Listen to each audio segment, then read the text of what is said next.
Hey everyone, today I'm going to show you the opening that personally gave me the biggest boost to my rating. It's the English opening, the King's English variation. Now the English opening starts with c4 from white, and the reason I like to use this one is because right off the bat it'll challenge your opponent. They're really used to seeing either e4 or d4, which are pretty much two of the most popular starting moves in chess. Now other variants for black could be knight to f6 or pawn to c5. But most likely, you're going to encounter e5. Now, another reason why I like to start with c4 is that you don't really need a deep theoretical understanding, and you can play the moves that feel the most natural for you, at least from my point of view. So, my ideal setup is to bring the knight out, fianchetto the light square bishop, move my pawn to e3, which allows my knight to move to e2. I like to castle, move the pawn to b3, and then the bishop to b2. Now what I usually aim for is having these monstrous bishops that control almost the entire board. The knight to e2 is typically used for defense, while the c3 one is used to open the center and the dark bishop diagonal. With the d-pawn, I usually wait to see what black's plan is and then respond accordingly, either by pushing it to d4 and taking it with the knight, or if I want to play more defensively, I would move it to d3 and then move the queen up to connect the rooks. But, like I said, this is my ideal scenario, and my opponent is never going to let me achieve my dreams that easily. So, let's see how it looks in an actual game scenario while I go through my thought process. So, after my first move, black predictably plays e5. We bring our knight now to c3. Now, the reason I do that is to control the d5 and e4 squares. Now, black is not able to push either the d or the e pawns, so they're usually going to respond with knight to f6. Black playing this move reinforces the pawn push. So here, I'm going to want another attacker of those squares, and I'm going to play pawn to g3, which prepares me for bishop to f2. I also like defending with a fianchettoed bishop. I feel like it's the safest defense for my style of play personally. Now, black has a few different options. If, let's say, they would push the d-pawn, we're going to take it with our pawn, and after black recaptures, we continue with our plan, and we play this bishop to f2, attacking the knight now with two different pieces. Black can either retreat the knight or exchange it. If black decides to go for the exchange, we take back with the b-pawn, and we can already see that we have a much better center control than black does, which would make our game a lot easier in the middle game. Now, if black plays either knight to c6 or moves their bishop, again, we're going to continue with our plan. Black castles, and we play pawn to e3. Knight to c6, knight to e2, and we're going to castle next turn. Black moves pawn to d6, we castle, and here is another reason I like to play this opening, because a lot of players blunder in this position, and they play bishop to e6, thinking it's a good move, developing the bishop with a tempo by attacking our seemingly undefended pawn. Once black plays that move, we're going to immediately strike back and play pawn to d4. Now our pawn is being attacked by three pieces, but it's also being defended by three pieces as well. So black has to move their bishop to avoid losing it. But this doesn't really save the piece for black because white has this fork with pawn to d5. So, no matter what, they're going to lose one minor piece. Alright, so let's see some real game now, and how I responded to these threats my opponent made. I started with c4, and my opponent played knight to f6. I moved my knight to c3, and black pawn moves to c6. Now once I saw that move, I knew my opponent was going to play pawn to d5 next. But this doesn't really concern me very much. I'm going to continue with my plan of fianchettoing the bishop. Now, much to my surprise, black decided to play e5, so I'm just going to continue with my plan. Now, black plays bishop to b4, and I play pawn to e4 instead of pawn to e3. Now, the reason I did this is that firstly, I would like to move the g1 knight to e2, and if black would take my knight, I would then take back with the knight and not mess up my whole pawn structure here.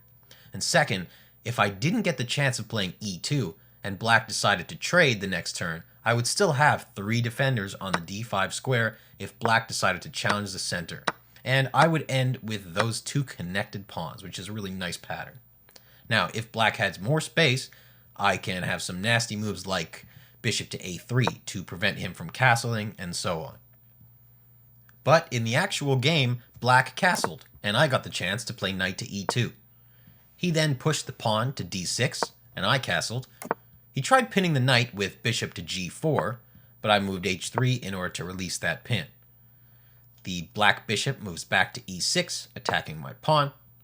I moved to b3 in order to defend it, and also open this diagonal here for my dark square bishop, and the game continued. Now, taking a look at another game. In this one, I played against a King's India. Now, the move order is pretty normal. After black played pawn to e5, my plan from the original setup was still to bring the bishop to b2 and to try and exchange for his fianchetto bishop. But in order to do that, I needed an open dark diagonal. Now, this was the reason I played d4. If instead I had started with b3, moved the bishop to b2, and only after that moved the d-pawn, it would have been way too late, and black would have managed to build a defense to shut me down in those two wasted moves that I made with pawn to d5 and rook to e8. Now, if I would try to push, black would simply play pawn to e4 and box me in. Instead, by playing d4 first, black would take, I would recapture with the knight, placing it on a very good square. If black would try and kick it away by playing pawn to c5, this would create a weakness on the d-pawn, which I can exploit later in the game. But my opponent made a mistake and allowed me to grab a pawn by playing e4. I took it with the knight, and he played bishop to g4. I exchanged the knight and played queen to d2 afterward to escape the pin. Black played queen to d7 with the plan of having bishop to h3 and taking my bishop. Now, as I said at the beginning of the video, I usually use the e2 knight for defense, and this is the perfect example. Let me show you how. Now, from this position, I'm going to play knight to f4 in order to have two defenders of this h3 square.